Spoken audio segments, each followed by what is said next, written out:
Hello, so I wanted to say a few words about this book, which I was given by a friend at a time where I was encountering a few problems in my life, didn't really know what to do. I had been sort of very focused and very motivated, and all of a sudden that sort of disappeared. So I read the book. I found it very difficult at first to get into. I really couldn't understand what David R. Hawkins, MD, PhD, was going on about in the first place, but that was after a few pages.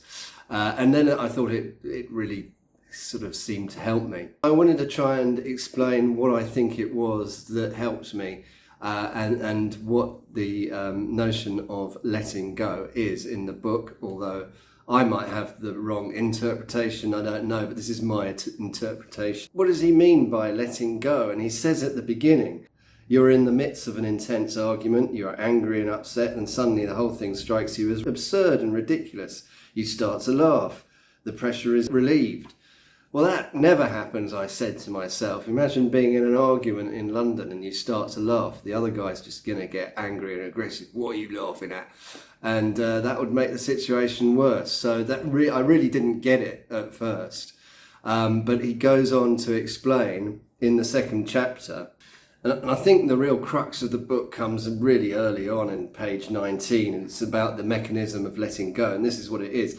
Letting go involves being aware of a feeling, letting it come up, staying with it, and letting it run its course, without wanting to make it different or do anything about it. So it's kind of non-judgmental awareness. We have these feelings we don't like, and maybe he's saying that we just like, okay, we're feeling this anger. Be aware of the anger, feel the fear, feel that niggling, horrible feeling, and just don't judge it.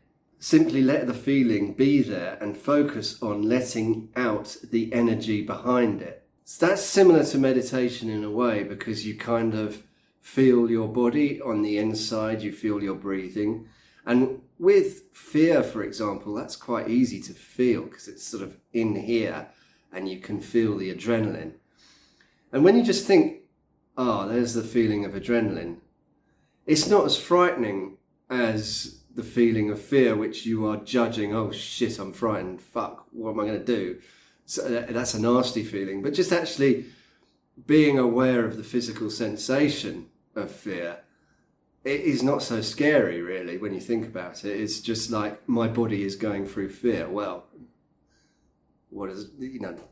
that's not the end of the world, is it? The first step is to allow yourself to have the feeling without resisting it, venting it, fearing it, condemning it, or moralizing about it. It means to drop the judgment and to see it is just a feeling. The technique is to be with the feeling and surrender all efforts to modify it in any way. Letting go of wanting to resist the feeling. It is the resistance that keeps the feeling going. So even I'm reading this now and I think, yeah, that really makes sense. I don't know if you do as well. When you give up resisting or trying to modify the feeling, it will shift to the next feeling and be accompanied by a lighter sensation. A feeling that is not resisted will disappear as the energy behind it dissipates. So if you just feel the feeling, then it won't continue. So let's say we're feeling fear, and if we're trying to resist it, you're going, oh shit, this is the fear, oh god, that's really bad, this is going to happen, that's going to happen.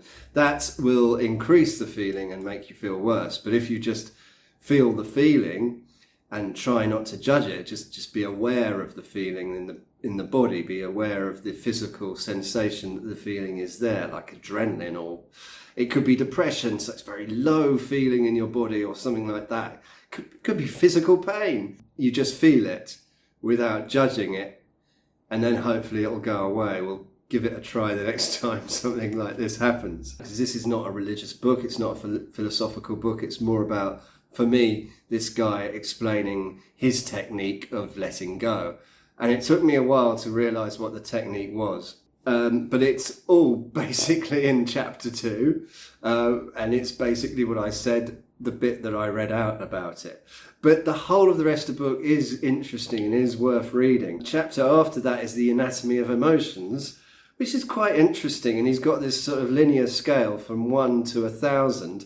1,000 is the most amazing emotion you'll ever feel, and 1 is a very, very, very bad emotion. A critical point of 200, which is courage, below which you get the really, really bad emotions, and above which it gets really, really nice. So let's go for the bad ones first. So below courage, there's pride. So this is bad, but it's not that bad. And below that is anger. And then below that is desire. And then below that's fear, grief, apathy, guilt. And the last one's shame. Very nasty. Okay, and then above courage at 200, you have neutrality at 250, willingness, acceptance, this is getting better and better, reason, love, and then finally, you have joy and peace. There's another passage here that I've marked out that I thought was really good. The feeling can be worked with by first accepting that it is there without resisting it or condemning it. And then one begins to empty out the energy of the feeling by letting it be what it is until it runs out. So I don't know how long you're meant to do this book for. Maybe the longer you do it for, the more effective the technique will be. So you're feeling a bad emotion, so just sit with that bad emotion. But I can't believe you're meant to do it for more than a few seconds or even minutes if you're really stringing it out. I don't think you should. But anyway, that's another description of letting go. Well, I thought this was quite interesting. It was about life crises. Passing through a life crisis that makes us more human, more compassionate, more accepting, understanding of ourselves and others. We no longer have to indulge in making others wrong or making ourselves wrong. Handling an emotional crisis leads to greater wisdom and results in lifetime benefits. Fear of life is really the fear of emotions. It's not the facts that we fear, but our feelings about them. Once we have mastery over our feelings, our fear of life diminishes.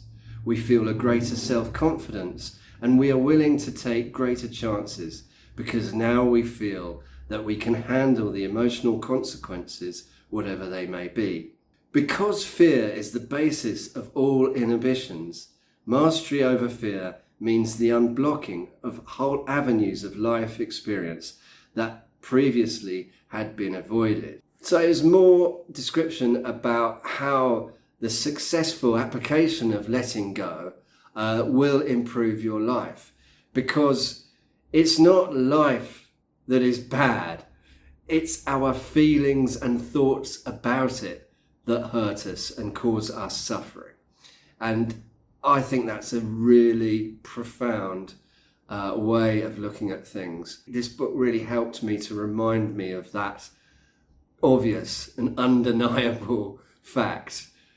It's not life's events that hurt us, it's ourselves and our reactions to them.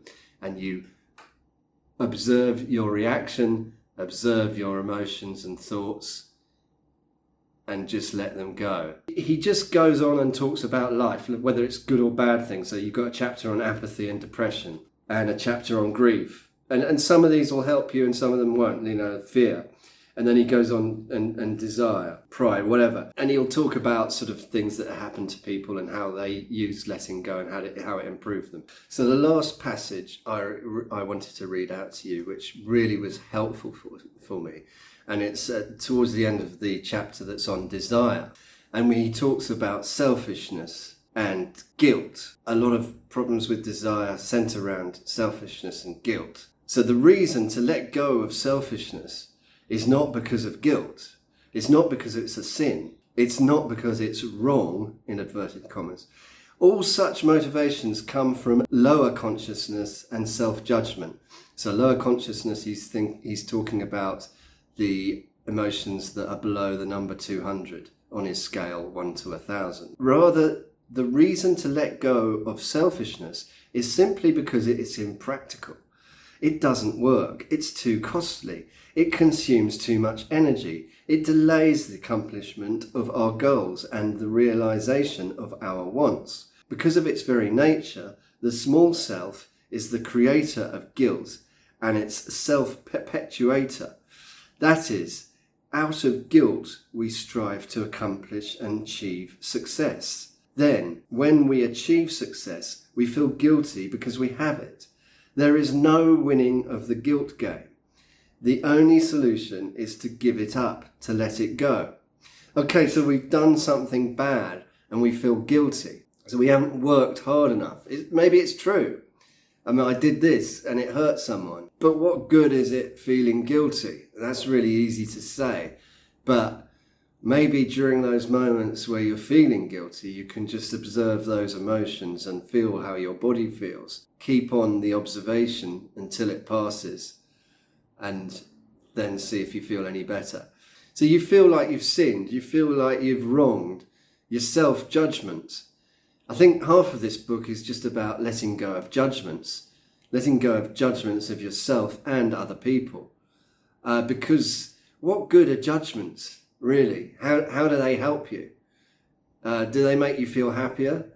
Sometimes they just make you feel more smug or more sinful, or more right or more wrong. Whereas probably the best feeling is just take the moment as it is and try and do your best, which is what, at the end of the day, we're all trying to do. Well, I think I'll leave it there. My name's Rob Cubbon. I hope you enjoyed this. I'll see you in another video.